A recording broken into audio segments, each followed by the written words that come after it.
On June 19th, Christianity Today published its final episode of Promised Land, a six-part limited series podcast directed and hosted by Mike Kasper, quote, exploring the moral, spiritual, and political challenges presented by the Israel-Hamas war. Mike Kasper had come onto the radar of many CT readers a few years ago when the Mars Hill podcast, which was known for its creativity, storytelling, quality production, and insightful analysis. That's how I came to be aware of Mike Kaspers. The completion of the Promised Land podcast series prompted us to start planning this discussion a few months ago. Christianity Today had weighed in on the current mass violence in and around Gaza, starting as early as October 7th itself, and has published a range of articles and produced this podcast since then. So this discussion it's designed to be a retrospective response to the whole body of CT's coverage and to the editorial position that they have taken, which I will roughly summarize from our perspective, or from mine, as pro-Israel in a way that is anti-Palestinian in its implications and consequences, including among our Palestinian brothers and sisters in Christ. I'm Ben Norquist. I'm the director of the Network of Evangelicals for the Middle East, or NEME as we're called, which is a collective of everyday evangelical Christians, as well as pastors, students, scholars, working together as followers of Jesus Christ for holistic approaches to conflict in the Middle East. As one of my colleagues recently wrote in our leadership team, he said, we receive our peacemaking mandate from Jesus's Beatitudes, specifically the blessings of the kingdom of God pronounced upon peacemakers who will be called children of God. He went on to point out that God goes before us all.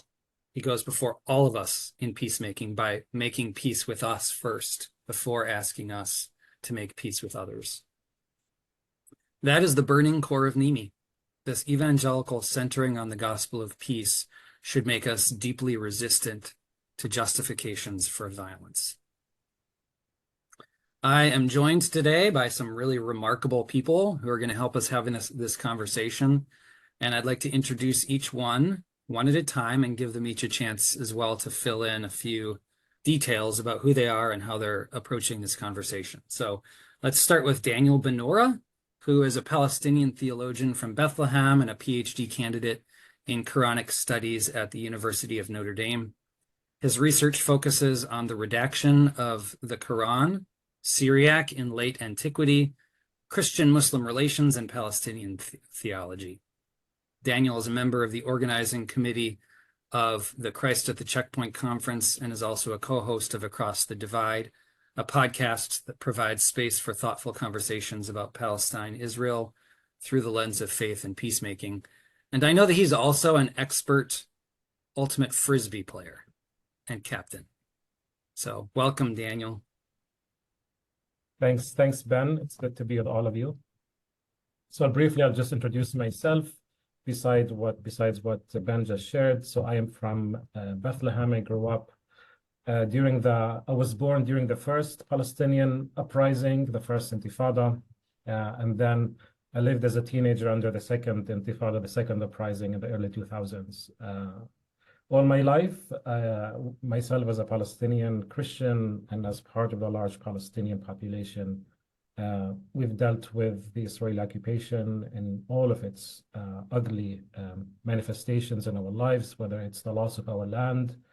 My family lost, for example, 12 acres of land for a settlement, whether it's harassment and abuse on checkpoints, whether the killing of our relatives, my neighbors, and a classmate as well. For the longest time, for 76 years, Palestinians have been living under a very harmful reality of oppression, of violence, what is described as apartheid, of systemic racism against the indigenous Palestinian population by a regime of domination by a different country against our lands, our bodies, and our homes. through all of that, we Palestinian Christians have gotten used to being silenced and ignored by the church, and especially myself, who comes from an evangelical family. This has been the hardest thing for us to reckon with, that it is our siblings in the faith who do not recognize our suffering, do not pay attention to what's happened to us, do not condemn the oppression and the violence and the killing and the systemic racism that we have experienced. So it was not shocking and disappointing. It was not shocking to me, although disappointing, to see the course that CT Christianity Today has decided to take, which one that lacks nuance and careful attention to the reality on the ground, but also or its inability to apply biblical demands for loving the neighbor and to pursue justice and do justice. So there's a lot to say and unpack about all of that. But I'll also say one last thing about myself and Christianity Today in way of introduction. I know that I am one of 4 theologians that I know of, at least, who have contacted Christianity Today and offered to respond in Christian charity and thoughtfulness to the position that CT has taken. And I, among those 4, were rejected. We were not offered a space to respond and to give a critical and nuanced response to the position of CT in its defense for this war against Gaza. So it's been very disappointing and disheartening for me, especially as someone who saw in CT and who saw, especially in Russell Moore, as that voice, a beacon of moderate, kind of middle of the road approach to issues facing Christians in the US and around the world. So we continue in that frustration, disappointment, and sadly, we continue as Palestinian Christians being ignored and silenced by many Christians, especially evangelicals in the US, and especially through Christianity Today.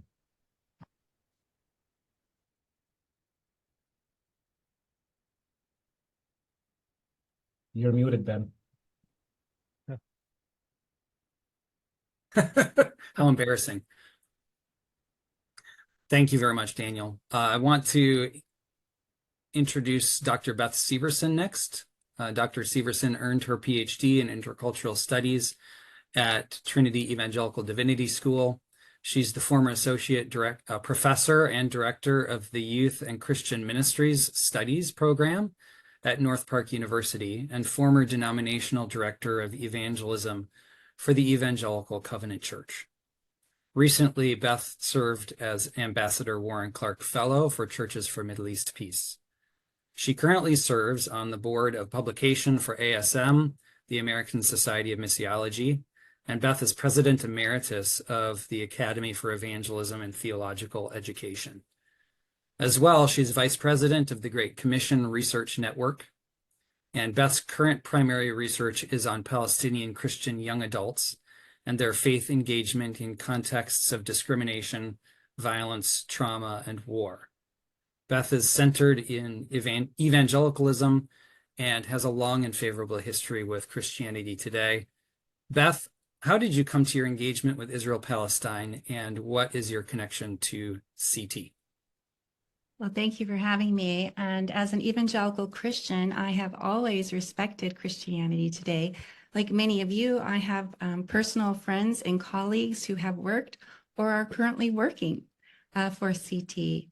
During my seminary years at Trinity Evangelical Divinity School, I was influenced by Carl Henry and Dr. Kenneth Concert, who became a CT editor. I appreciate CT's long tradition of thoughtful journalism today. It continues under the strong and able leadership of Tim Dalrymple and the editorial staff.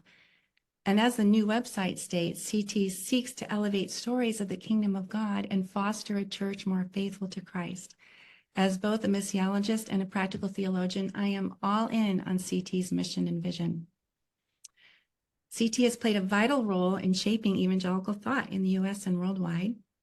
And I've been privileged to actually contribute to its platforms, like the Exchange, sharing my experience as one of the first female associate pastors at Elmbrook Church, a church planter in various roles with InterVarsity Christian Fellowship, directing 2 master's programs at Wheaton College, and as director of evangelism, I've been asked to contribute on these many fronts. So my professional journey, as I begin to transition, took me to Israel, Palestine in 2018, and again in 2019 as a professor looking to develop a course, a capstone course, to take ministry students to both Israel and Palestine, and to understand not just biblical backgrounds, but the last 100 years of conflict and peacemaking in Israel. It was there that I met Christian leaders, university presidents and faculty, pastors. I worshiped in churches behind the separation barrier, traveled to Bedouin villages to study firsthand the encroachment of Israeli settlements on their land, to see the confiscation of their property and demolition of their farms and businesses, and violence against them. I crossed the checkpoint, like many others, at 5:30 in the morning until 9, with a press of tens of thousands of Palestinians, frisked 6 times, trying to get to work, and experienced the vulnerability of women, children, and elderly in the mass of people poorly treated. I witnessed the harsh realities of the occupation, experiences that deeply influenced my teaching, writing, and current research on young adult Palestinian Christians. I will say, as a Ambassador Warren Clark Fellow with Churches for Middle East Peace last year, in the last 6 months, as I have interviewed young adult Christian Palestinians, mostly evangelicals, bright, highly educated in the West from prestigious schools, who have felt called to return to the land of their ancestors and of the Lord Jesus, where he did his ministry. It has been so impressive to see their faith journeys as they persist and try to engage their Christianity in vibrant, flourishing ways. But the 2 barriers that they identify that obstruct that growing and maturing in faith and resilience are, number 1, the war and occupation that they've lived under all their lives. And then number 2, Western Christian Zionism in its extreme forms. So this is why I'm here today, both as a cultural observer and participant, as well as an academic scholar committed to a gracious critique of how the church and its organizations like CT think and act as they seek to represent God in the world. Thanks, Beth. I'd like to introduce Dr. Dan Hummel next, who's the director of the Lumen Center, an initiative of the Stephen and Laurel Brown Foundation in Madison, Wisconsin. He's the author of The Rise and Fall of Dispensationalism, How the Evangelical Battle Over the End Times Shaped a Nation, and Covenant Brothers, Evangelicals, Jews, and U.S.-Israel Relations. And he has written as well on those themes for the Washington Post, Christianity Today, New Line Magazine, and Religion News Service. Dan, you're a historian and bring a few interesting topics to this discussion relative to Israel, to American Christianity, and to Christianity Today itself. I wonder if you could tell us a little bit more about that. I almost committed the same faux pas as Ben there. Happy to be with you all and in this conversation.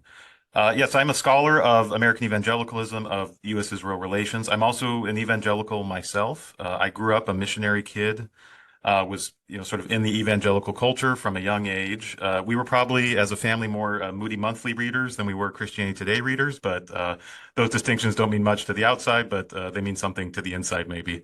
But I remember growing up back when we were back in the States, reading Christianity Today, and really, I'm old enough to have grown up before social media was the way I learned about these things, but really wanting to know, what do evangelicals think about X? And you'd go to Christianity Today because it positioned itself, it identified itself as the flagship magazine of evangelicalism. And some of my comments about the history of Christianity Today will be in that vein, trying to understand what exactly that means to be the flagship of a movement. But my relationship to Israel and to this topic was really mostly academic. I came to it as a research topic here, doing a dissertation in American diplomacy and religion at the University of Wisconsin-Madison. I ended up spending a year living in Jerusalem on an exchange program with the Hebrew University and UW-Madison that is regular and quite popular. I've learned enough modern Hebrew to do research in the Israeli State Archives, back when those archives were accessible in person. They are now not. You have to go through a pretty laborious process to get at the sort of archival history of the Israeli state. And then as you've mentioned, I've written a lot on U.S.-Israel relations, Christian Zionism. I've written a few articles for CT on that topic, including one in November of last year, trying to trace a historical trajectory of evangelical responses to the wars, the Arab-Israeli wars that have happened since 1967. And I remain sort of engaged in that topic from a variety of angles, including, as my more recent book talks about, the more theological background to some of these debates within the evangelical world about prophecy and about the theology around the modern state of Israel. So I think that's what I'll be bringing today, is trying to distill some of those insights into something that can hopefully help us maybe decode or understand, at least from my take, what's CT thinking about in sort of a historical institutional perspective when they're covering the Arab-Israeli conflict, when they're covering the Middle East, and hopefully that'll play some sort of enlightening role, even if small, to today's conversation. Thanks, Dan. Very, very interesting.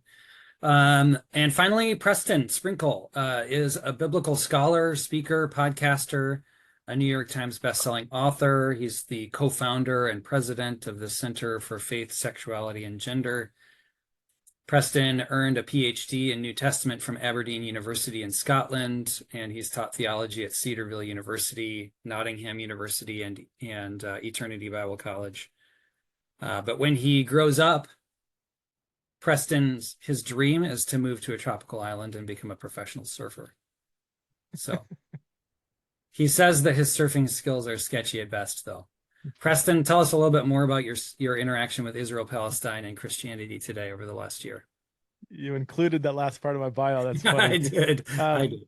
First of all, I'm very honored to be invited to be part of this conversation. And my history with this conversation is, in one sense, long. I spent 4 months living in Israel in 1999, studying, through the Master's College. Now it's called Master's University. So we interacted with the people, we toured the land, and I ended up going on to do a PhD in early Judaism and the Jewish background of the New Testament. So very, very sympathetic and very in many ways an advocate of seeing the Jewishness of Christianity. And over the years, I've kind of looked upon the ongoing, conflicts and wars from a distance, not asking any real hard questions, just kind of assuming for lack of better terms, a more pro-Israel perspective on everything. In fact, when I was in the land in 1999, it's hard to describe the mindset that was just sort of in the air of any Western Christian touring the land. There is just the thing in the air that Israelis are the good people and Palestinians are the bad people. I remember when we toured Bethlehem, I saw a sign that said Bethlehem Bible College, and I was like, whoa, why is there a Bible college behind enemy lines? Was kind of how my thought process. And I was like, wow, there's a Bible college over here. And I remember hearing, I don't know exact, maybe it was a professor, maybe it was a student, but it was kind of like, yeah, but that's a Palestinian Bible college. And without saying it in so many words, it was like, it's not really Christian. It's not our kind of Christian, So this is just something that I just have absorbed over the years, until the last couple of years when I started to have more conversations with Palestinians, started to read more broadly, and especially in the wake of October 7th, has devoted extensive amount of time researching and listening and talking and trying to get a fuller understanding of what's going on.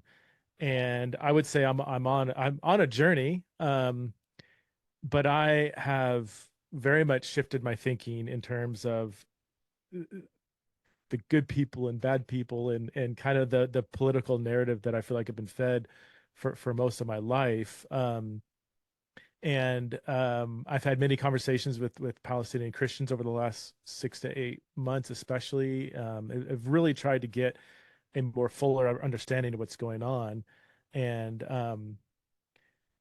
I will say one of the discouraging things, and this might apply to CT. I do want to say I've read about 4 articles from Christianity Today in my entire life. Like unlike some of you, they have not for good or for bad, but just they haven't played a role in my Christianity. So I don't have a lot coming into this. But I have grown discouraged I would say extremely discouraged at the general evangelical discourse surrounding this current war / conflict, that I think profoundly lacks not only political nuance, but theological, I would say a basic theological foundation. So I approach all political questions from the starting point that I am a member of Christ's global, blood-bought, multi-ethnic kingdom spread among the nations, and the kingdom of God lives sort of underneath and maybe even alongside and also kind of in opposition to the other kingdoms on the earth. I think the book of Revelation makes this extremely clear. And so my allegiance is to Christians that have been victims when the nations have raged against each other. And so that's my starting point.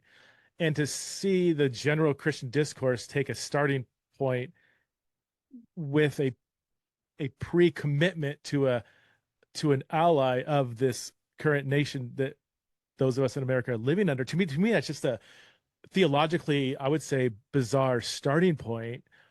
And then to see so many moral assumptions that to me just go directly against a really basic understanding of a Christian worldview has been startling and discouraging to me. And I can unpack more of maybe some specifics of what I'm talking about as we talk. So I'm coming in as a learner, as somebody who's been on a journey, and I'm excited to learn from you all. Thanks, Preston. We are too. Okay, so we've got a couple of things that we'd like to do next. First of all, I want to say thanks to all of you who have logged in today. In this busy world,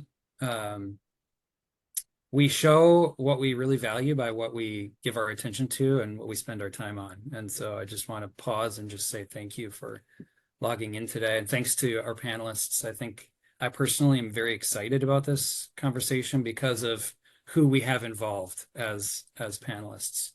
I think that it's going to be a really valuable conversation. And we were just praying before we logged in, actually, for intellectual humility, and that the Lord would take these comments that we're offering and do something with them. And so that's our hope, and that's the hope for this time that we invite you into as well. But before we get into the substance of our conversation, I'd like to set the table just a little bit by describing some of Christianity Today's coverage and comments about Gaza over the last 11 months. So that those of you, because some of our listeners, you've maybe read a piece or two, some of you haven't read anything or heard any podcasts. Some of you have maybe read or been exposed to a lot of it. So this is just a way of kind of level setting, a short description of what we've noticed CT saying about the war and how they're going about telling those stories as a kind of level set for our conversation. So first of all, what I'd like to say is we see a CT's response to Gaza as operating on a couple of levels. And the first of them is that we see a distinctive editorial position that CT, or I'll say, and I know at least some on this panel see it this way as well. A distinctive editorial position that CT has taken on Israel-Palestine, which I described at the beginning of this call. CT's editorial and creative leadership team, including Russell Moore and Mike Kaspers, have written articles and produced podcasts that, taken together, amount to the position that I described above, that is pro-Israel in a way that is anti-Palestinian in its implications and consequences. To point to this position, we called today's discussion, "Where did moral clarity lead us?" And the moral clarity that's in quotation marks there is a reference to Russell Moore's article published on the CT website on October 7th. In which he called for moral clarity. He wanted American Christians to not equivocate but to clearly condemn Hamas's atrocities. And we reference that quote here because CT's ensuing editorial position over the last 11 months seems to some of us to demonstrate just as much moral selectivity as moral clarity when it comes to Israel-Palestine. Or to put it another way, morally clear in one direction. And we want something different. This discussion seeks to reach for a moral clarity that is consistently applied in condemning all warmongering, regardless of what flag it occurs under, and on the flip side, to stand with all who pursue justice and peace, again, regardless of the flag. Mike Kaspers' cover article in the March issue prompted strong reactions in multiple directions. Several folks on this call have actually responded to that cover article in writing on other platforms. Attempts were made to respond in the pages of CT itself, but CT doesn't actually make room for those kinds of responses as a matter of course. Promised Land is the limited series podcast that Mike Kasper directed with help from others on the CT team and some help from an organization called the Philos Project. As Kasper started to acknowledge a few episodes into the series that the Philos Project was involved in helping with the production in some way. Over the 6 episodes of the series, Kasper interviewed 12 Israelis and Zionists and 4 Palestinians. He's audibly chummy with and joking around with 3 of his interview subjects. All of them are Israelis. And one of whom is an Israeli settler, who I'll talk about here in just a second. And Kasper openly challenges 2 of his interview subjects over the course of the podcast series, both of whom are Palestinians. In episode 5 of the podcast, Kasper visited a settler, Ari Abramowitz, and an Israeli settler at his settlement in the West Bank, and gives this settler an open platform for airing his racism, his anti-Arab hatred, and his eagerness for mass violence. He's heard on the podcast saying, quote, passionately saying, quote, "As much as I hate Hamas, and I want to slaughter every single one of them, and I would love the opportunity to do it." Kasper let this comment and other similar comments go without challenge. And as I said earlier, this is one of the handful of characters that he's heard on the podcast, joking around with and being chummy with. Abramowitz's settlement is south of Hebron, an area where Palestinians are being systematically and violently ripped from their land, but that part of the story is not in the podcast. In this episode, Kasper provided airtime for anti-Arab fanaticism and did not meaningfully challenge the racism and rhetoric of displacement that was expressed by his interview participants. So that's what I would say. All of that fits into what I describe as CT's editorial position that's emerged over the course of the year. And on a second level, though, there's also some more straightforward style reporting pieces, such as those by Jason Kasper and Sophia Lee. These tend to be a little bit more like fact-based reporting, and yet they still seem to function within the parameters of CT's editorial position, both in the selection of stories, which stories are told, which are not, and in the way that these stories function. For example, Sophia Lee's story about the Munayr family is a richly textured piece about a Palestinian Christian family that has been doing peacemaking work across multiple generations. Readers are offered an empathetic picture of this family. On the flip side, the story can also be read as an editorial aspersion about Palestinian society, which is framed as a foil to this exceptional family of Palestinians who actually love peace, in contrast to their hopelessly violence-prone community. So that's an example of what we're talking about with those pieces. We will be dropping some links to both CT pieces that I've just referred to, as well as some of the responses that are out there to some of that work. One of the things that CT's coverage has not paid a lot of attention to is the situation on the ground in Gaza and the West Bank. And so to fill in some of those gaps before we jump into responsive comments to CT, I'm going to ask Daniel if you would summarize, just offer some insight into how things are on the ground right now in Gaza and the West Bank, just briefly before we jump into the substance. Yeah, thanks, Ben. I don't know what I can say here, Ben. If people have not been horrified by what's been happening in Gaza and the West Bank, there's nothing that I can do right now, 11 months later, that could change anyone's perspective. There's a general sense that I feel, and many of us feel, that the Palestinians are insignificant. They are less than human. The killing, the destruction of life is pitiful, is unfortunate. But in no way is it the life of the Palestinian is regarded in the same way as the life of the Israeli. For example, a few days ago, 6 Israeli hostages, dead hostages, were recovered from Gaza.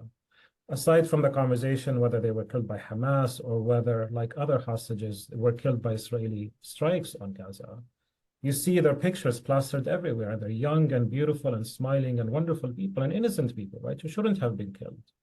But then on the same day, 47 Palestinians were killed. Did we see their pictures? Were there articles about them? No. Yes, this morning, I have a friend in the Jabali refugee camp, and we heard the news. 8 people in line trying to get food and bread for their families were killed in an airstrike. Is there an outcry? I could tell you the numbers, Ben. I can tell you that we have more than 41,000 Palestinians killed. And these numbers are not even accurate. We think the numbers are higher. We have at least 10,000 Palestinians who disappeared, who are under the rubble. The Lancet report that came out of a very important medical journal that says actually these numbers are not accurate. This is the health ministry in Gaza cannot actually keep up with what's happening. And actually the reports, the actual deaths approximate 186,000. Where is the outcry? Where's the Christian world from all of this? But that's the thing, these are numbers, they mean nothing to us, right? We don't see them as icons, right? Do we see the image of God in these people? And it's not even the numbers. We can talk about the 100,000 injured. We can talk about people who are traumatized for life, who could also easily go take the path of extremism and vengeance to avenge their parents, their kids, their aunts, their neighbors, their friends. We can talk about the amputees now. We can talk about the kids who are growing up without parents. We can talk about all of that, but also, aside from all of that, we're not just talking about numbers here. We're talking about the complete devastation and loss of life and future and hope for all of Gaza. This is not just about the numbers and the statistics. Whether this is a genocide or not, it's obviously a genocide. And it's not about the numbers. It's about the whole destruction, the wholesale destruction of every aspect of life. It's not about the numbers. It's about the future. What kind of life is there going to be in Gaza after this war? So we're not exaggerating when we're saying it's a genocide. This is actually very weak language to use. It does not describe the travesty, the criminality, the hopelessness that is going to come out of this. And who knows what's going to happen? Hamas is now boasting that they have recruited thousands because of this campaign. If someone's father dies or their child dies, why wouldn't they pick up a gun and fight Israel? Why not, right? Does Israel want peace? How? Is this how you achieve peace? Christians, if you support Israel in this war, do you want peace? I can tell you more about the West Bank. Before this war broke out, Ben, 2023 was going to be the bloodiest year for the Palestinians, around 300 killed, including 50 children. No one talked about the systemic killing of the Palestinians in the West Bank, not in Gaza, in the West Bank. 2022 was the bloodiest year before 2023 against the Palestinians. Right now, we're talking about more than 500 or 600 Palestinians killed in Gaza, more than 150 children and babies. We can talk also about the killing of the destruction of lives in Gaza as well, especially the Christians in Gaza. We can at least talk about 21 Palestinian Christians almost 6% of all Christians in Gaza who were killed by Israel. And we can talk about more who were killed not by an airstrike, but as a result of the war. A friend of mine's dad was killed because he couldn't get dialysis. Also, his sister had a stroke, and she died as well. We can talk about many Christians and Muslims who are not counted as those who are victims by this war, but who are also, as a byproduct of this war, have died. But altogether, whether it's the Gaza destruction of hospitals and schools and universities, whether it's the wholesale destruction of any viable life and future in Gaza, or what's happening in Gaza, the situation for us as Palestinians, what's happening in Gaza is not shocking to us. I think the numbers and the amount of devastation is for sure traumatizing. But this is for us as Palestinians, this is a continuation of the same ideology that Israel has worked with since its inception, the dehumanization of Palestinians. Our rights do not matter. Justice for us does not matter. If the victim is speaking, if we as Palestinian Christians are speaking, we're attacked as being anti-Semitic. We have no worth, no dignity, and so I shouldn't say no one, and the majority of Christians are silent. No, but they doubled down 11 months later. They're still doubling down. There's no addenda. There's no retraction. There's no analysis of the Christian support for the war. And we remain dehumanized and victimized consistently by this ideology of Zionism and systemic racism and what is called as apartheid, similar to South Africa. And we continue to be dehumanized and ignored and silenced by our Christian siblings as well.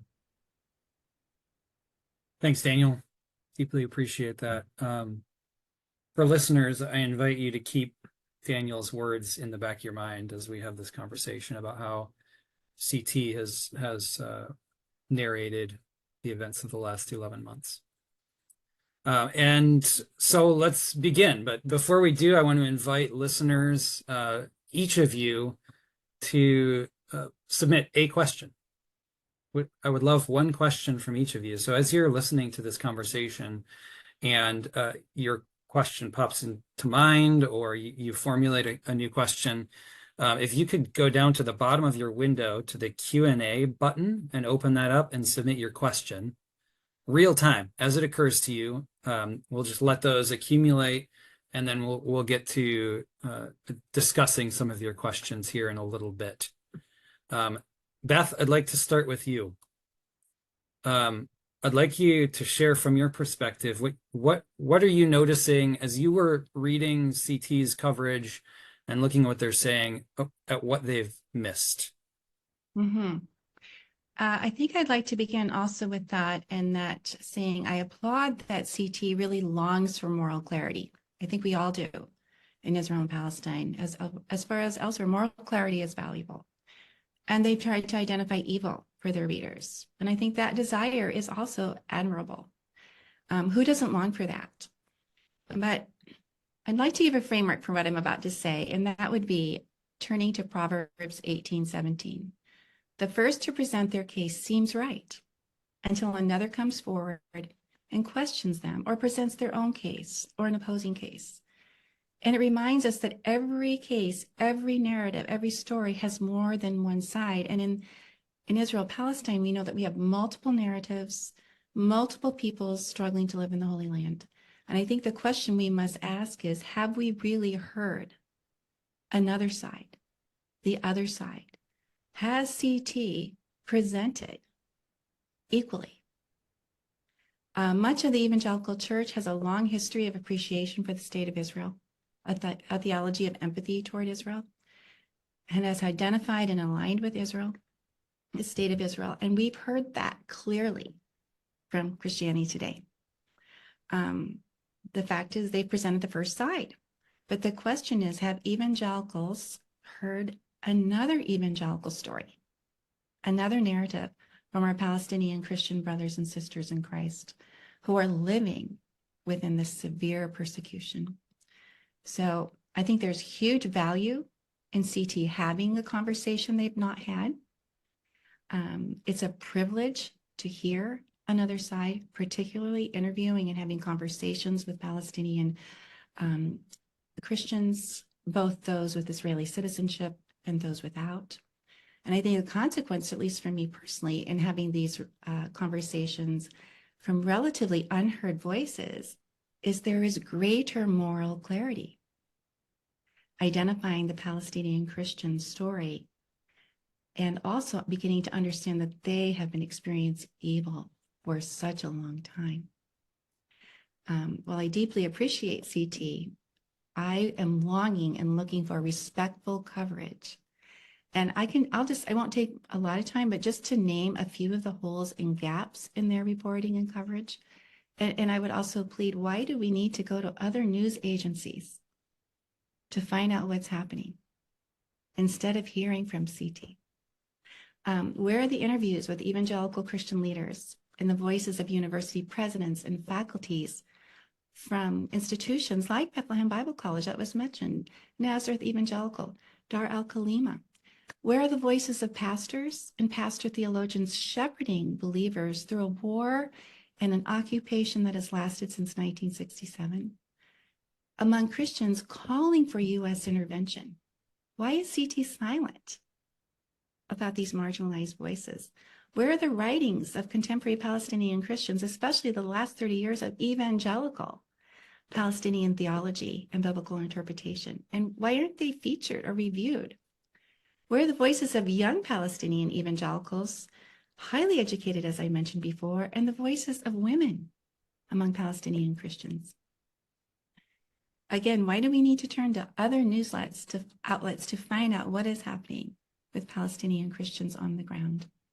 Where are the statements from the heads of churches in Jerusalem, like the recent statement issued on August 26th to end the war and calling for a just peace and the stopping of all the carnage and death and killing and the blanket support of the state of Israel?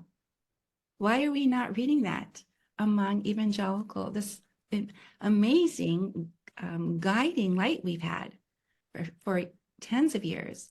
Where was the coverage of the South African delegation that visited Palestinian churches, standing in solidarity with churches in the West Bank, protesting the policies and practices that have been judged by the highest court we have, the International Court of Justice, The Hague of the UN, highest world court, has called the occupation, the settlements, the separation barrier, all illegal.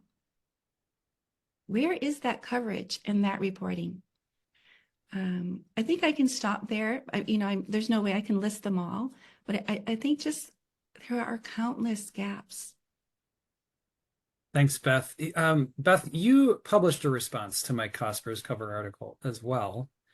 And I wonder if you could also comment on that, about how you read his article and what the core of your critique was. Certainly.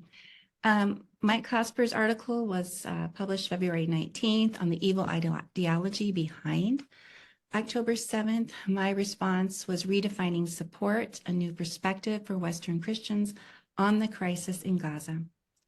I found several things problematic, several of Kaspers' statements.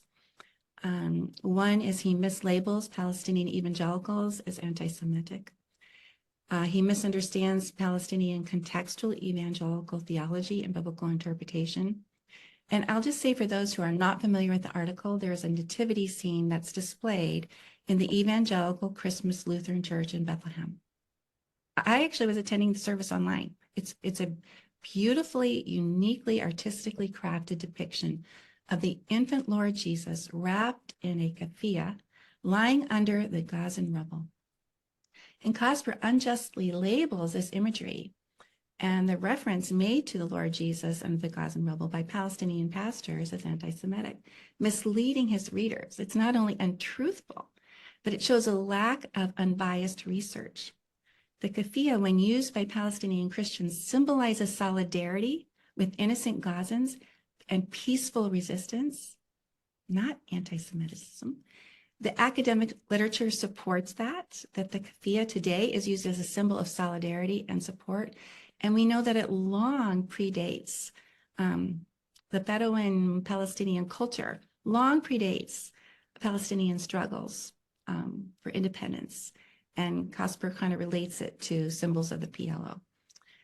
He slaps on an anti-Semitic label on evangelical Christians at this Lutheran church.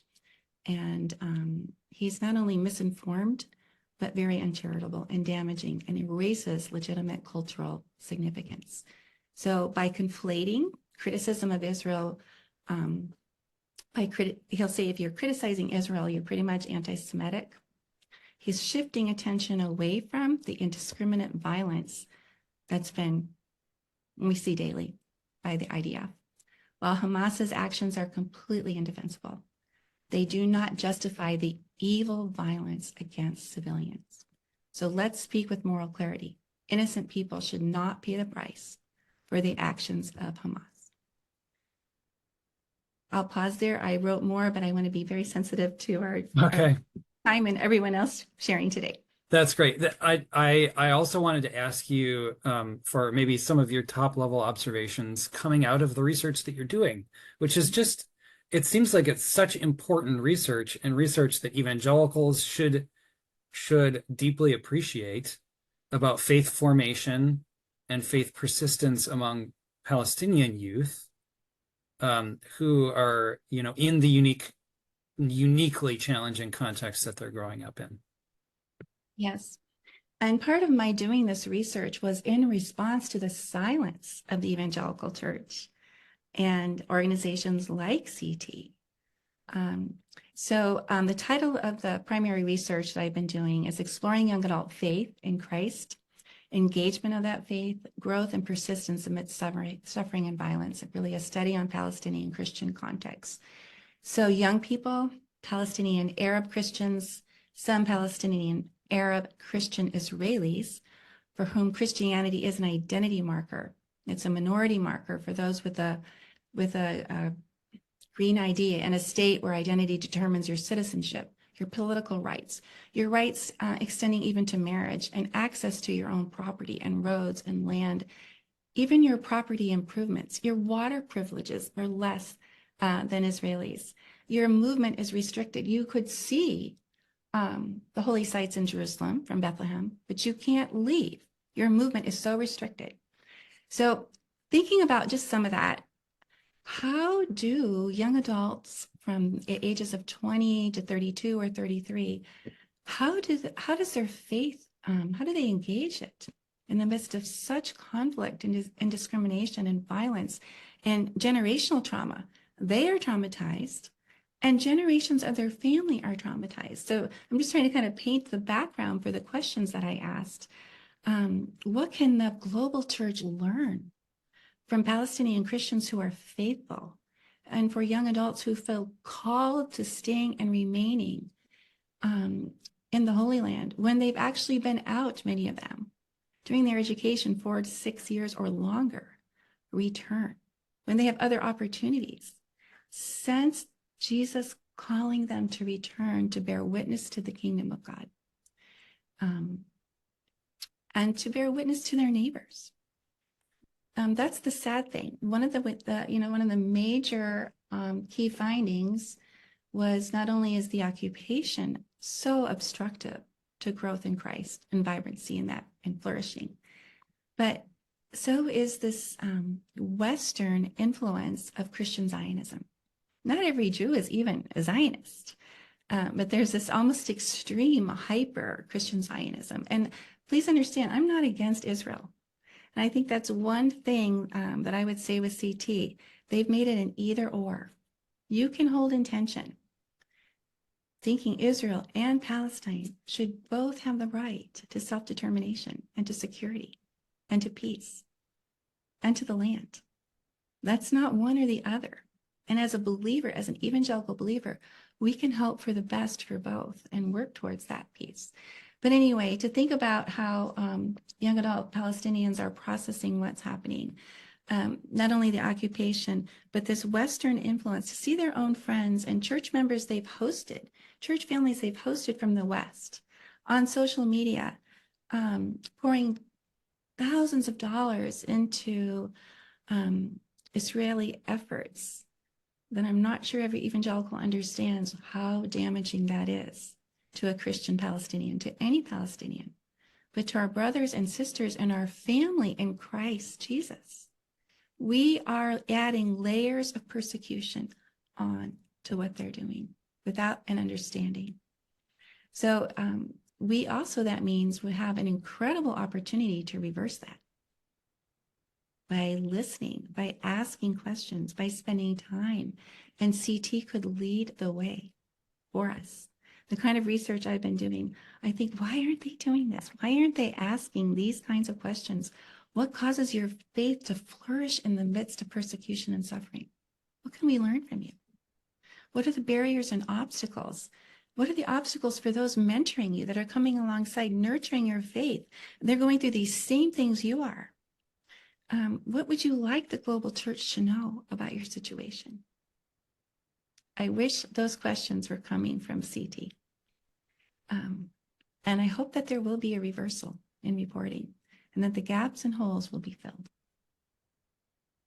Thank you so much, Beth. Very much appreciated. Preston, I wonder if we could bring you into the conversation now. As a ministry leader, I'm curious, especially with what we've just heard in mind, what your path, what your journey has been like over the last 11 months. You mentioned earlier in the call that you've really dove deep into a kind of learning journey this year. And what have you, as a ministry leader, what have you discovered that you need, maybe from other Christian organizations and institutions like CT? What are the kinds of resources that you're finding that you need as you're going through this process? Yeah. Thanks, Ben, and thanks, Beth and Daniel. Just really appreciate both your perspectives. And there's so many different directions I can go here. I guess, especially after October 7th, it caused me to do a lot of extensive research and reading and trying to understand the situation as much as I could. And one of the frustrating parts of that journey is the level of, I will say, misinformation. And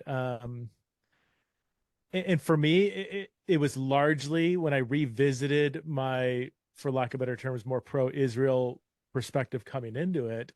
When I started to do some deep level study, I just was frustrated at how many times stuff I thought was true came out to be just not true, or has been fed to me through certain sources. And when I chase down those sources, they just seem to be just either factually wrong or very one-sided. I think Daniel and Beth, you both hit on something that I very much resonate with, is that the one-sidedness of any narrative, really. I mean, by definition, a narrative, any narrative could hand select certain things, and you build a story. But if you leave out certain things, it gives you a very distorted picture of the story. And if you wrote a biography about me, and all you did is hand select all the terrible things I've done, all the racist jokes I've laughed at, all the ways I've yelled at my, loved ones or whatever. I was a bad parent, did this. You could create a monster out of facts if it's one-sided, and we can do that. Hopefully we would all probably admit that if a biographer did the same thing, and anybody, at the panel or listening in, it's if you just hand selected one side, you would create a really distorted picture. And, I would say in my limited experience with CT, I did listen to Mike Kaspers, most of his episodes, and read a few articles, and it did seem very much that some of the facts I would say were just, I would say, wrong. Personally, I think it's just misinformed. But some of the things okay, that might be true, but you also, because you didn't tell all these stories, you're given a very distorted picture of the complete picture. And, there's so much information out there. And the few times I've said, okay, I'm going to do a deep dive on this particular issue, 9 times out of 10, it turns out that the the again pro-Israel perspective turned out to be either have influenced heavily by propaganda or just blatant lies. I mean, we all know the whole like beheaded babies myth, and the baking of infants in an oven, or even something like mass rape on October 7th. Like this has all been shown to be um, either not verified or just flat out made up, has been shown to be debunked. And I still talk to a lot of people that just take it as just fact. And so again, trying to come back to my main point, it's been frustrating, the level of just misinformation or debunked narratives that's just out there. It makes for like a conversation with somebody about this almost impossible, because it's like we're just, because we're reading different sources and believing different sources and choosing not to believe certain sources, or just being ignorant of certain things, it just makes for a conversation almost impossible. And I for the last 20 years in ministry, I only deal in controversial topics. So I'm very used to like, hey, we're coming from very different perspectives, and let's, and those are challenging. So I'm used to that. I have never experienced the kind of just completely different narratives where it's like, I don't even know where to begin. Like I've talked to people that thought the last 17 years in Gaza were like a great conditions. Like, oh no, it's autonomously ruled, and it's all Hamas's fault, and Israel is just completely morally just either neutral or justified in that. It was a great life in Gaza, great life, like I'm like, what planet are you living in? So that's, as somebody who's truly trying to I just want to understand the facts on the ground. What is truth? Me and Pilate. It's been frustrating, trying to spend all the time and energy sorting out misinformation from true information, and then talking to people who haven't done that, and it just makes for an almost impossible conversation. Yeah, I'll stop there. More I can say, but. Thanks, Preston. Okay, so keeping that in mind, let's turn to Dan. Dan, I'd like, as a historian, I wonder if you could help set not the war into its historical context, but CT's coverage into its historical context with the history of CT. If you could give us a little bit of insight into how to be thinking about the current, what's coming out now in its context. Is it the same as what CT has? Are they sort of operating in the same way that they would have in the past? Is what we're seeing today shifting from its past treatment of the topic? See if you can't shed some light for us. Yeah, and I'll try to be as just sort of I don't know if it's neutral, but I'm just trying to describe, as I understand it, the institutional history of CT, without passing any serious judgment as I'm trying to describe it here. But I'm just gonna give everyone basically two things I see that are consistent throughout the life of CT, and then two things I see changing over time. But these changed over time before last year. These are just sort of trends, much longer. But and for those who don't know, Christianity Today was founded in 1956, and that's I think important that it's an old magazine. It's not that old. It's not so old that it really, as we'll see, sort of it still connects with a lot of the live sort of identity issues or identity questions that inhabit post-World War II American evangelicalism, and it's a product of that history. So the two consistent parts, I'm just going to name them here, and then I'll go into them in a little more detail and try to go as fast as I can. CT has, as far as I can tell, for its entire existence, been a self-styled centrist and flagship evangelical magazine. That's how it sees itself. That's how it saw itself in 1956, and that's how it still sees itself. And the Israel-Palestine issue, the Middle East in general, has never been a particular area of concern. That is not why CT was founded, and it's never been the dominant sort of area of reporting. And that impacts how when that area does become important to the narratives in our culture, how it approaches those issues related to the Middle East. The changes over time. CT started as a ideas magazine and has expanded into reporting, and is now, as a few of you have mentioned, for many evangelicals, a major area of getting actual factual on the ground information. That's not how CT started. And the other change over time is that CT has become more and more, you could say, critical of theological Christian Zionism. And I'll go into exactly what that means, but that's a particular sort of battle within the evangelical world that CT has taken on over time. That does not necessarily affect its coverage of the region. And maybe one of the bigger takeaways here is that I see CT largely reflecting American evangelical concerns more than a magazine that's really emphasizing reporting on the ground out in places around the world. Okay, so the consistency. I see CT has called itself this over and over again, a centrist and flagship magazine. Started principally as an ideas magazine. If you go back to the early issues, there was very little reporting. When they did have reporting, it came from freelance reporters who happened to have a connection, usually to one of the editors. And that is how it started, and that's how it actually persisted for many years. It wasn't until a few decades in that they started having consistent on the ground, even sections in the magazine where they would report from different areas of the world. And you might say, okay, it's a centrist magazine. Centrist of what? What are they the center of? What do they see themselves holding together? And this is really important that I think they've seen themselves, or at least they did until very recently, as basically the center of the American evangelical church, of this movement that is largely North American, though has increasingly sort of broader identity, but certainly for its first half of its existence, saw itself really as a North American entity, and so the range of opinion it was reflected its understanding of where the center was at. And then it's also an evangelical magazine, and so when it has reported on issues from the Middle East in particular, I'm going to trot out an increasingly controversial definition of evangelicalism, but if you just think of the Bebington Quadrilateral, these are the issues that CT has consistently reported on. Issues around the Bible, issues around conversion, issues around missions, issues theologically, you say, around the cross and sort of what it means that Jesus died and rose again. How these things play out in society, that has been CT's main calling card since the beginning. And I would say it continues to be.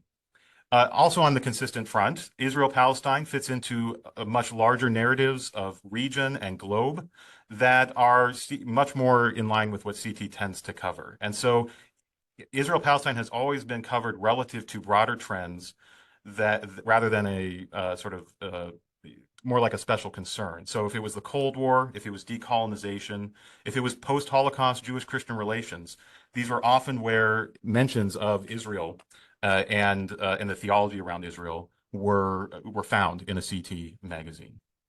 Okay, with that said, change over time. CT's role has really expanded from an editorial ideas magazine into a reporting magazine as well. I just want to highlight, we just don't have time to go into more detail, but CT was founded in October 1956. If you know your Middle East history, you know the month after that was the Suez Crisis. There was a war where Israel was one of the aggressors. And CT was forced to cover this war in November and December. And they really didn't do much in November, but in December, they weighed in. And the way they weighed in were dueling op-eds about basically the theology of the state of Israel. And this is the context that I think CT would, at this point, they did not see themselves as one-sided. They saw themselves as allowing voice to the dispensationalist perspective within the evangelical world that saw what was happening in the Middle East as prophetically significant, and to the side of the American evangelical world that disagreed with that and did not see what was happening as prophetically significant. And these were the two op-eds that they aired in December of 1956. One was by Oswald Alice, a theologian at Westminster Theological Seminary, and one was by Wilbur Smith, a dispensationalist at Fuller Seminary. And this was essentially the coverage that they offered of that war. And this is basically how I read a lot of CT's coverage ever since, which is the theological stakes of what's going on in the Middle East are more important often than the humanitarian stakes. And what these op-eds also indicate is that it has never been the policy of CT to put outside the bounds of acceptable views aired in the magazine that prophecy is being fulfilled in the Middle East. That has been a decision they've made over and over again, that can be part of the conversation in the evangelical world. And there's a lot of reasons why they might do that. There's market reasons. Polling shows that between 70 and 80% of evangelicals think that, depending on what you ask, God gave Israel to the Jewish people, or the land is covenanted with the Jewish people. This is the primary market that CT is trying to reach, at least in the United States. And so they've allowed that position to be within the bounds of acceptable editorializing since the beginning. And this has continued up until the present. There's some sort of infamous or famous moments where this has come to the fore. After the 1967 war, there was a pretty infamous op-ed or editorial by the managing editor, L. Nelson Bell, that was about prophecy being fulfilled in the Middle East. But there are also moments where they are skeptical of that position, whether in the editorials or in the op-eds that they run. But I guess what I want to get across here is that the DNA of CT is really about sort of adjudicating some of these theological camps within the American evangelical world, and they still see that as one of their major roles. Part of that has been being increasingly critical of Christian Zionism. Back in the 1960s and 1970s, there were many writers for CT who were some of the leading Christian Zionists in the world. People like G. Douglas Young and Arnold Olson, who wrote from the Middle East sometimes from the US, about what was happening. Those voices basically don't exist anymore. If you imagine the main Christian Zionist voices today, maybe associated with Christians United for Israel, they don't usually find space in CT anymore. Those are seen as beyond the bounds. And CT has increasingly, particularly in the 90s and 2000s, done full stories on Christian Zionism, the theology behind it, as a way to attack it and undermine it. Now, that does not mean the Christian Zionist attack does not mean that CT has not been pro-Israel in its coverage, but it has seen a theological threat, largely rooted in you could say dispensational theology, but surrounding ideas as well, that it is seen as a problem and has spent a lot of time giving space to critics of Christian Zionism. So here's just a scatter shot of a few of the consistencies and the differences. I do think one thing just to think about as we think about what CT might do in the future is that it is, you could say, radically centrist or extremely moderate when it comes to this container that I've tried to describe. And whether that's a useful perspective for you will often depend on what your gut reaction is to labels like centrist, moderate, or mainstream. For some, those are really valuable roles to play in a movement, in a community. For others, those are very limiting and can often be the source of much disdain. But I think any effort to critique CT or pressure it to cover an issue that is in a different way than it has so far will have to contend with this seemingly permanent self-understanding of the magazine as a flagship, and they'll have to sort of make the case that its flagshipness is at stake if it does not change its perspective on the conflict. Thanks, Dan. Let's turn to Daniel Benora now. Daniel, you're a Palestinian Christian and an observer of American Christianity, from a Palestinian evangelical household, and now living in the United States in the midst of American evangelicalism. And so you're keenly aware of the ways that American evangelicalism, with its flagship magazine, Christianity Today, how opinions in that community reach out all the way around the world and deeply affect the lives of your family and your friends and your homeland. So I'm wondering what you would like to say as a member of your community to Christianity Today about what its coverage of the last 11 months has meant to you. Yeah. And before I hand it over, just a reminder to our listeners, I'd love to have a question from each of you. Daniel is the last one offering prepared comments, and then we'll get to some of your questions.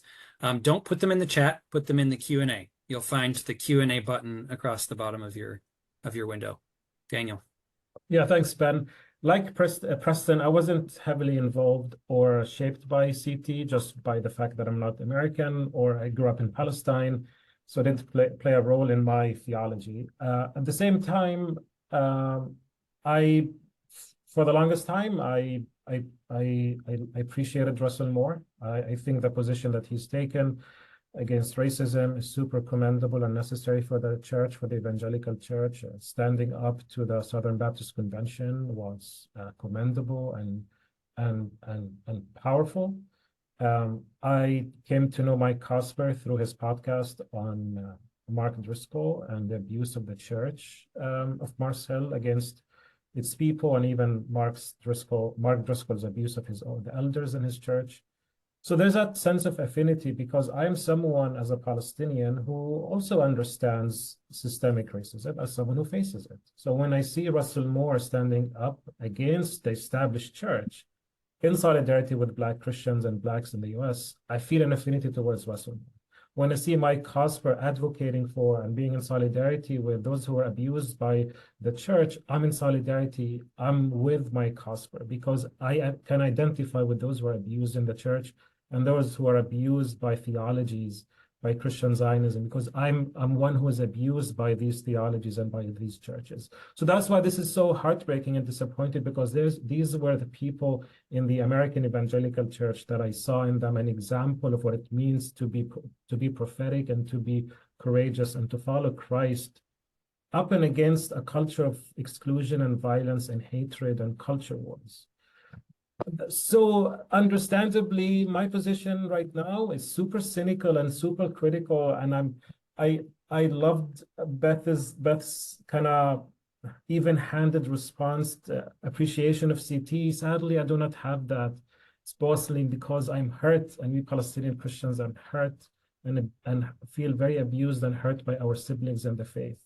So I was preparing my notes, and I was gonna give a thorough analysis of Russell Moore's 3 articles on the issue, on more clarity on both sidism, and then on the encampments, and then when I was gonna analyze Mike Kaspers' work, but then that would be too much and too long.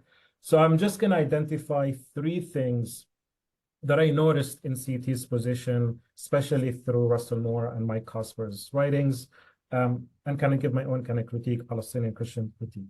So the first thing that I noticed is Christianity Today's willful ignorance of history and politics. So in his explanation of the attacks of October 7th, Russell, in the first article on Moral Clarity, frames the conversation concerning Hamas and the militant struggle against Israel by appealing to Nazism and the Holocaust, which is a very effective rhetorical tool, right? So how do you understand Hamas? Let's connect it to the Holocaust and to Nazism. So he states that since its inception, Israel, quote, faced constant threats to its existence, often in terms of the very same anti-Semitic tropes weaponized by the Nazis about the so-called Jewish question. And then Russell entreats Americans that they should stand with Israel under attack because it is a fellow liberal democracy and a democracy in a region dominated by liberal authoritarian regimes, end of quote. So notice the framing. These are Israelis, are those who suffered from the Holocaust and anti-Semitism in Europe. And it's a liberal democracy in a very illiberal, authoritarian, aggressive, and violent context, right? So there's a lot to say about all of that. We can talk about this binary that is established here, this usage of this old Orientalist trope of a binary between Israel as the good guys and Muslims, Muslim authorities, Muslim regimes as the bad people. There's plenty to say about extremist ideologies as they're adopted by Hamas or anyone else by the Middle East.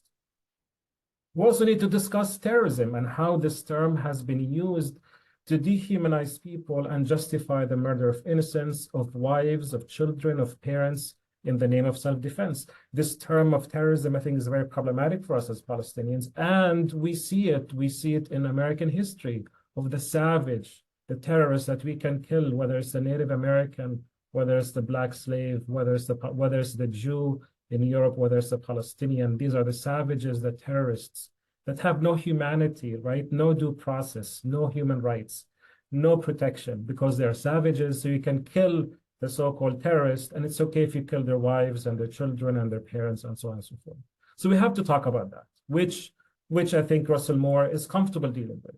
We can also talk about Hamas's choice of violence, what is called liberationist violence, especially in comparison to violence used by other liberationist movements around the world.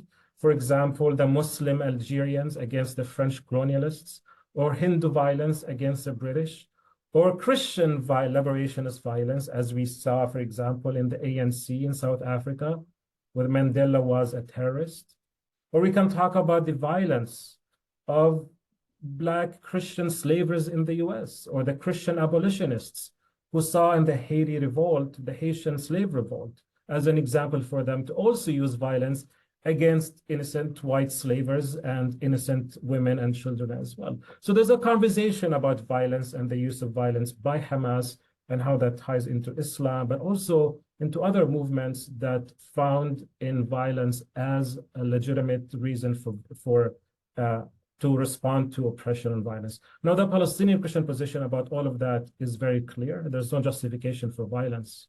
And we take Jesus seriously, who calls us to love the enemy. We don't think loving the enemy includes killing the enemy and their wives and their children. But we also understand that what leads the ANC or slavers or the slaves or the abolitionists or Algerians or Hindus to use violence to rid themselves of oppression. Putting that aside, the problem with Russell Moore's position and also with Mike Kaspers' March article is that willful ignorance. Russell would rather situate Israel as an innocent, normal, liberal democracy, even a victim trapped between extremists who are similar in Russell's mind to the Nazis, instead of thoughtfully and seriously reflect on how the systemic oppression of the Palestinians, the Nakba, the continued oppression today, the system of apartheid, the brutal violence and blockade of Gaza, how all of these impact and situate and contextualize what's happening right now in Palestine and Israel. He would rather see Israel as a helpless victim who escaped the Holocaust and rather actually deal with the nuance and the complexity of the politics and the history and the theologies and ideologies that impact what's happening on the ground. So if Russell and Mike are so concerned about racist and extremist ideologies of Islam in the form of Hamas, anything they want to say to continue and to show us their moral clarity about the extremist ideology of Jewish Zionism, of supremacy and dehumanization and brutalization of the Palestinians for 76 years? Anything they want to say about the violent, racist, extremist, and anti-Semitic ideology of Christian Zionism that uses Jews as pawns to take them to Palestine in order to have them killed at the end times? Do you want to talk about the violent and racist ideologies that manipulates the Bible to justify violence, as it has been done by slavers and Christians who supported slavery and segregation and so on? So there's a question, where is Russell's moral clarity? Why is he unable to show any nuance or any thoughtful reflection on the history, on the politics, on all the extremist ideologies that impact the situation in Palestine and Israel? Secondly, CT's abuse of the Bible and theology. To be fair, Russell does not adopt an overtly Christian Zionist position. He disagrees with Christians who say that Israel is a fulfillment of prophecy. So he said, but even with theological and political disagreements, quote, American Christians should be united in support of Israel as it is under attack. Fine. To do so, Russell, because he's a good evangelical, he has to appeal to the Bible. He has to appeal to theology. So what he does two things. He appeals to just war theory and to Romans 13. Now, we have to be aware of how these two moves, the appeal to just war theory and Romans 13, has been consistently used by Christians, especially in the West, to justify colonization, slavery, racism, and segregation, and so on and so forth, by establishing the state as a good thing to bear the sword against the wrongdoer. And that's how Christian colonialism and violence has happened, through that providing what Mitre Rahib calls the theological software for the hardware of the empire. The theological software of weaponizing the Bible against Blacks, against natives, against indigenous populations, and now continues against the Palestinians. Now, I would love for Russell Moore to do some reflection. And while he justified initially Israel's right to defend itself, as he calls it, how is he able now to also use the Bible and his faith to critique Israel's war of that right to defend itself and its abuse and victimization of the Palestinians? Russell is not able to do this. Secondly, we can see this in his use of Romans 13. In the article, if you notice the article, he quotes Romans 13, 1-4, but he only quotes two small sentences or statements, that the state has the right to bear the sword against the wrongdoer. What he's doing here, he's in a way distorting the text by refusing to actually see the whole passage of Romans 13. So if you can see Romans 13, go open the whole text and read 1-4.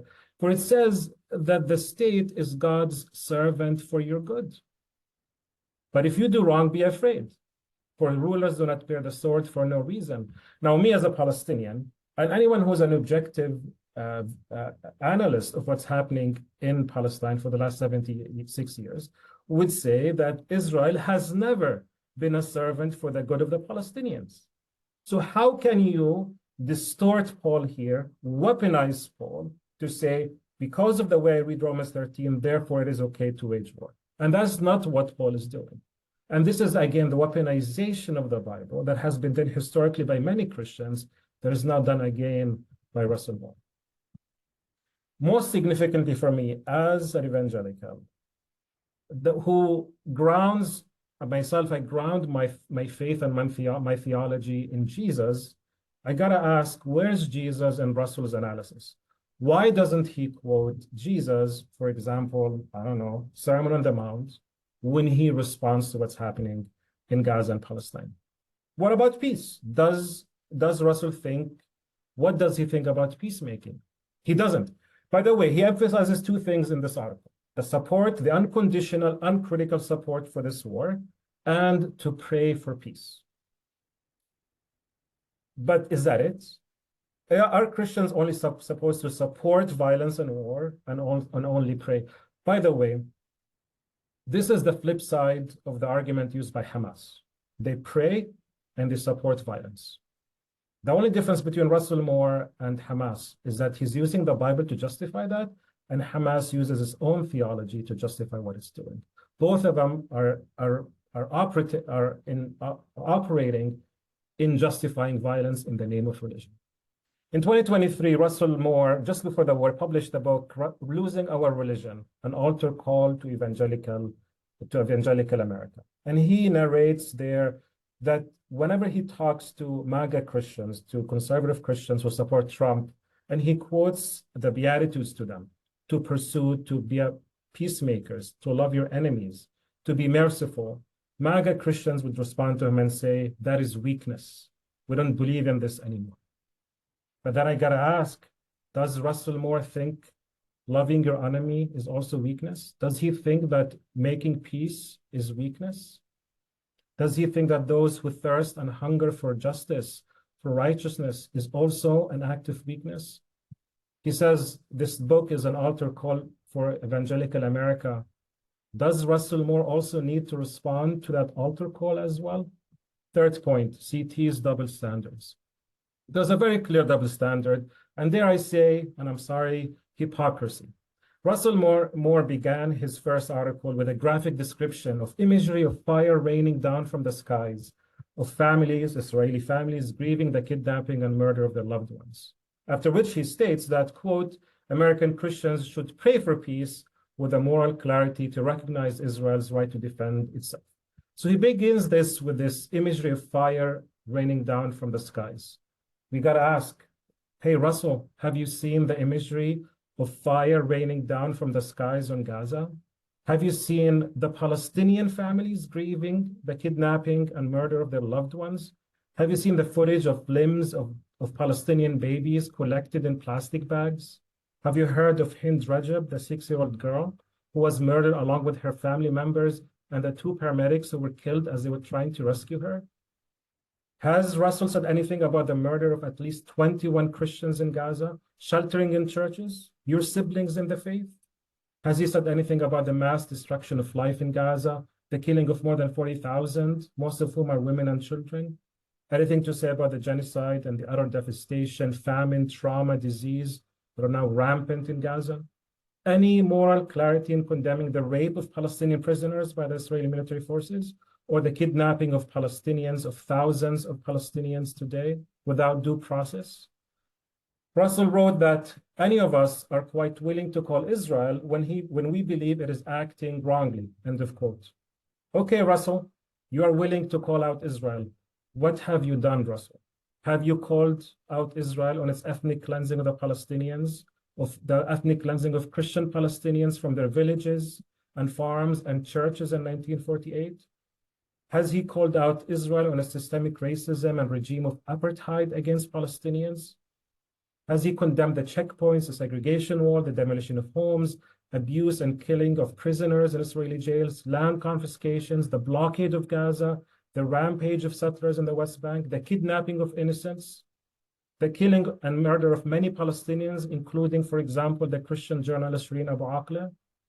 This naive and distorted analysis and an unwillingness to be fair-minded and morally clear is also evident in Russell's other article about the encampments and the protests, where he compares these protests to the white supremacist demonstrations in Charlottesville.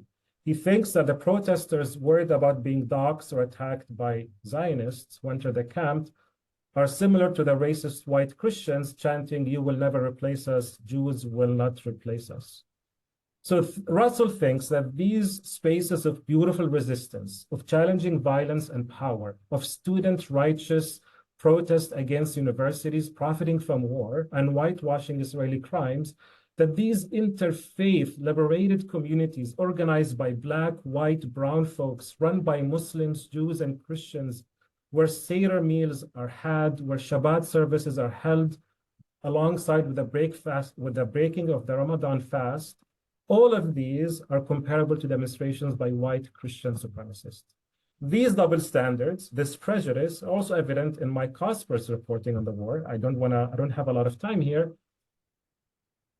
But then we got to ask Mike Kasper, who stood in beautiful solidarity with those who were abused by Mars Hill and Mark Driscoll, but he's been vocal about anti-Semitism and extreme ideologies, then how come he could platform racists and Jewish supremacists in his podcast?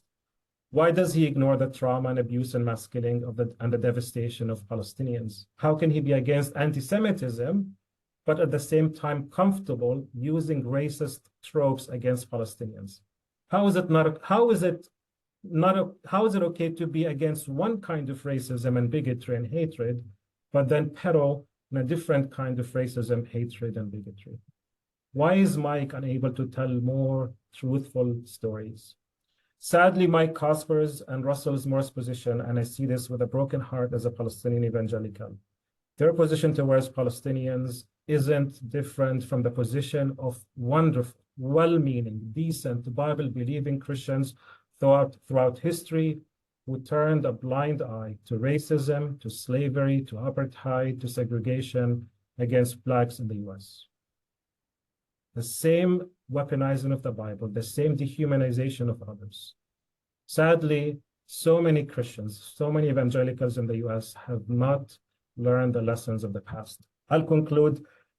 I checked CT yesterday as I was preparing my notes, and I noticed that the latest episode in Russell's Moore show is titled Racial Justice and Gospel Hope. I look forward to the day where CT would discuss social and political justice for the Palestinians. I look forward to CT proclaiming the gospel of hope and the gospel of truth for the Palestinians. I hope that one day we Palestinians would matter to Russell Moore. I hope for the day that he would want justice for us, where he would stand in solidarity, where he would show empathy, where he would show moral clarity concerning our suffering and oppression and the systemic racism we have been enduring for the last 76 years. Thank you. Thanks, Daniel. To our listeners, if we were all together in the same room, this is the part where I would say it is time to express appreciation. Daniel, and to our other panelists. So I want to verbally say that I am grateful. We are grateful for your time. And also to listeners, down at the bottom of your window, there's a button that you can press that opens up some emojis. And I invite you to share with our panelists one that expresses how you're feeling about them right now. And I think most of us can see that people are sending hearts to you. So we're grateful. Thank you for sharing from your hearts, and deeply appreciate your contributions to this conversation today. We don't have time for questions, but here's what I'll suggest. We've gathered your questions. I've recorded those, and I'll invite responses, and we'll find some way to share what our panelists might be able to offer by way of responding in writing to your questions in some kind of limited way in the future, maybe an article or a blog post on the website. In the meantime, I just want to bring us back once more to the Network of Evangelicals for the Middle East, which hosted this conversation. We host conversations like this regularly each month. The next one coming up is called "Does Just War Justify Too Much?" And I invite you to go to neme.network, neme.network /events to find that and our other events. You can register. Down at the bottom of the homepage, you'll find a place where you can register to get our updates and newsletters. That way you can see what's coming down the road. We've got a curriculum that's going to be published in just a couple of weeks, designed for church groups and homeschool families and so on, to enter into a biblical conversation, an evangelical conversation about the Israel-Palestine conflict and about how we view our brothers and sisters in the Middle East from a theological perspective. So check that out, and then join us in person in Santa Barbara this December. We're going to be gathering for prayer and learning and training. And with that, I'll say thank you once more to our panelists. Deep appreciation. Thanks to all of you for joining us today for this important conversation. And I'll just allow us to sign off by saying Christianity Today, listening in. We hope for conversation. We hope that you, just like us, will take on a learning posture as well. Thank you.